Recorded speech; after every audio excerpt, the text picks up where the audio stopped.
Hello, I'm Seekers97. Today I'm going to be showing you how to make a new tool set on Minecraft when modding it. Yes. And what I'm going to do at the start of each episode now is show you all the files I've created or edited so you know what to expect throughout the video.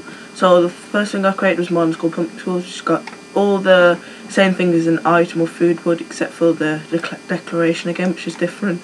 And then we've got this thing called NM Tool Material, which already exists, and I've just edited it there. But I'll explain all of this later in the video. So let's get started. So the first thing we're going to do is not create the mod underscore class, but we're going to edit this file that already exists called NM Tool Material. So what we do, so like let's say we're at the top of this list, we just press into the keyboard ENUM, one after the other, and then scroll down to where it says NM Tool Material, and you open that, it opens this. Now what NM Tool Material is materials that you can apply to tools so that you won't need to keep putting on these datas onto each individual item or tool you make. You just have to put it on one, and you only have to put it on this material, and you refer to this material for the item, for the tool, sorry. That's what it's called, NM Tool Material. But you've got NMs for everything else, like enchantment, door, system, so it's easier for the game to read all the files. But anyway, we're going to create our own NM for our own tools. So what we're going to do is take out this last semicolon after gold and put a comma and press enter, and then type in the name of that NM we want to call it. So for the example of this tutorial, I'm making pumpkin tools, so I put in pumpkin, and then put brackets, and then just put a semicolon after, and then we've got that declared. Now we just need to put the information inside the brackets. So if we scroll down to find out what these mean, we scroll down to where it says private NM Tool Material, and we see all these paths again because we like getting parred. Anyway, we see that it's got an order of path 3, path 4, path 5, path 2, blah blah blah. Anyway, path 3 is harvest level, and if you scroll up to harvest level, it says 11 material this tool can harvest. So you can see emerald 3, which means it's the highest, so it means you can do diamonds, obsidian, and everything else. Something that's 2 is iron, so you can do everything except for diamond and obsidian. Something that's 1 is stone, so they can't do diamond or gold, or I mean iron can do diamond, but it can't do obsidian. I'm not confused about that, but basically if you want yours to be the best tool set ever, just put 3. But I think this will be further more explained once we go into modern school, because you'll see more of these harvest levels. Anyway, so it's a comma, and then this second number is max uses. So how many times you can use this tool with this material before it breaks. So you can see diamond's the most, which is called emerald by the way, which is this much. But we want to do ours super, so we put it to 2,000. And then the third one is this something F, and that is efficiency on proper material. So that's the strength, it says here, but really the speed, so how quickly it can destroy it. So if you know that gold's the quickest apparently, but we want it quicker, then we'll just put it to like 14F. And another comma, and then second to last is this where it's just got like 0s, 1s, 2s, 3s. And this is damage versus entity, so this is how many hearts of damage it does against an entity. Not including their sword, which is a bit different. So 3 means 3 half hearts, which is 1.5. If we want to do like 2 whole hearts, we do 4. And then the last one is enchantability, so what's the highest level of enchantability it can have. And I'll put it to, at least I think it is, yeah, the natural enchantability factor of the material.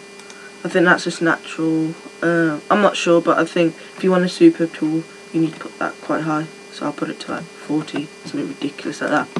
And that's your NM Tool Material sorted. Now just all you have to remember now is this name. All case sensitive, but all you have to remember is this. And we can get on to creating the actual items, the tools.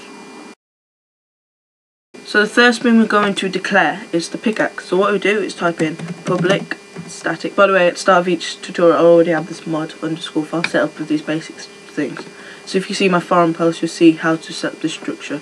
Anyway, we put public static final, like an item, and put item, and then what we want to call this to refer to, I'll just refer to it as P pickaxe, which stands for pumpkin pickaxe, and then put space equals space, and then what we want it to be is a new item pickaxe, funnily enough. Put brackets, and then we come back to those brackets again, put set item name, which is nicely here, do some speech marks and just put the referral, so pumpkin pickaxe, but that doesn't really matter.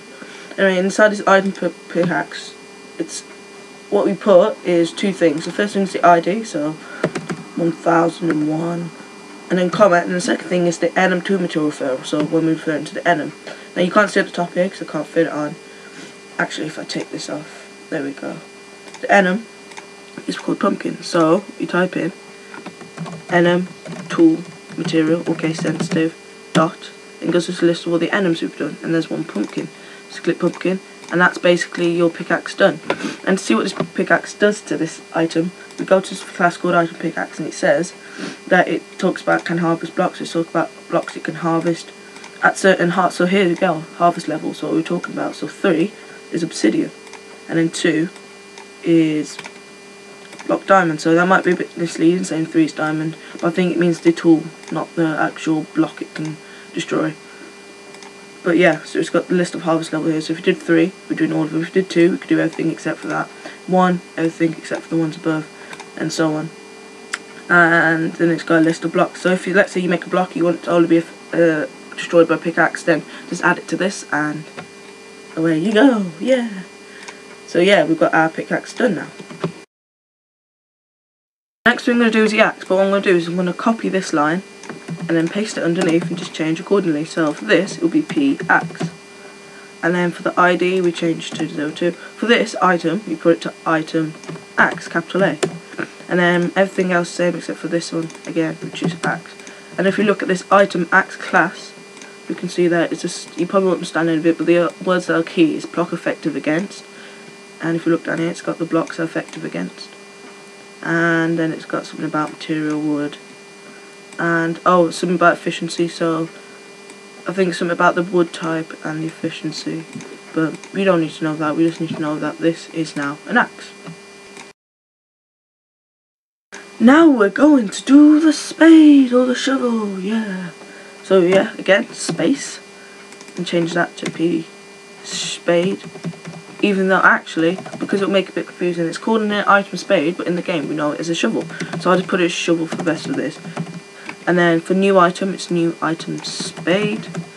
ID, put it up to 3, and then change this to shovel.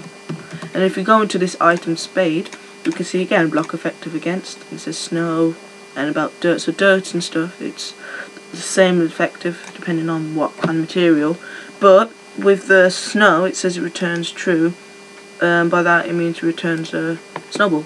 So like inside this block snow or something, whatever it extends, it'll probably talk about how if you return something true, it will return a snowball. But yeah, that's your shovel done. Now we're going to do the hoe. So paste again, change this to P hoe, and then change new item pickaxe to do item hoe. Change the ID to 4, change this to hoe, and if we look inside this item hoe, we can see that the only thing that really matters here is not anything except for the max uses. So when it says about turning it into tilled field, which is fertile ground, really it just talks about how many uses the thing can have, because like the strength and stuff doesn't really matter here, I can right click. But yeah, that's your hoe done. Very last one we're going to declare is the sword. Obviously we can't miss that out, so we paste again and change this to P sword, UP sword, and then change this to 5, change new item pickaxe to new item sword, and then change this to sword. And then if you go up to this list of files, we find item sword. And what's special about this is that it's saying that whatever you put as weapon damage inside the part of end material, so it's saying that weapon damage of this sword is whatever the part of, so whatever the end material is, which is pumpkin, the damage versus of that, which we put as 4, plus 4 more half hearts, so that makes sword damage of the pumpkin 8. So that's 4 half hearts, so that's 8 half hearts, which is 4 full hearts. And as I know, well I know that zombies are 5 full hearts, so 2 hits of that and they're screwed, basically. But that's all that's really different about this, everything else you don't need to know. And that's all your tools declared. As always, I've already got these textures, names and recipes sorted out anyway, so I won't waste your time, because you should be able to know this anyway. If not, I've always have this downloadable below, so yeah. But yeah, I've got the textures of each, so I've got a folder called PT inside, I've got the pickaxe, axe, shovel, hoe and sword, which I'll show you later. And then I've added the names, pumpkin pickaxe, pumpkin axe, shovel, hoe, sword. And then for the recipes, this is something different because we'll know that I've put pumpkin in item sticks because it's a pumpkin sword and stuff. But basically for the pickaxe, it's 3 of the pumpkins. So let's say Z is the item and Y is the stick. So it's 3 along the Z along the top, and then space, Y space, and then the same of the third row. And then for the axe, it's 2 Z's, no spaces, and then ZY, no spaces, and then a space, and then a Y. And that should work any other way. So that would say that the 3 pumpkins need to go around the left corner, but it should work around the right corner. If it doesn't, then it shouldn't really make a difference anyway. And then for shovel, it's obviously just Z, Y, Y. Or hoe, it's Z, Z, and then it's going to be space Y, because it's not, you can't put it's just, I tried it and it didn't work, I don't know why. But basically, if there's 2 here, you've got to have 2 here no matter what, or here, so that's why you have to have a space, I think. So let's say if it was to go, you have 3 here, so you have to have 3 spaces. So 1 could be a character and 2 could be spaces. And then for sword, it's just a line, 2 Z's and then 1 Y at the bottom. And that's your whole new tool set made. For the textures, I've just got a folder called PT, and inside I've got axe, hoe, pickaxe, shovel and sword. And if I show you the pickaxe, it's basically the diamond pickaxe, and I've recoloured it orange in Photoshop. So it's pretty mediocre, but it'll do for this tutorial. And what I've done is I've taken this whole folder and I've put it into the bin folder, the Eclipse client bin folder. So I'll just put it here, and that's basically your textures made and installed. So now we can go on to testing it.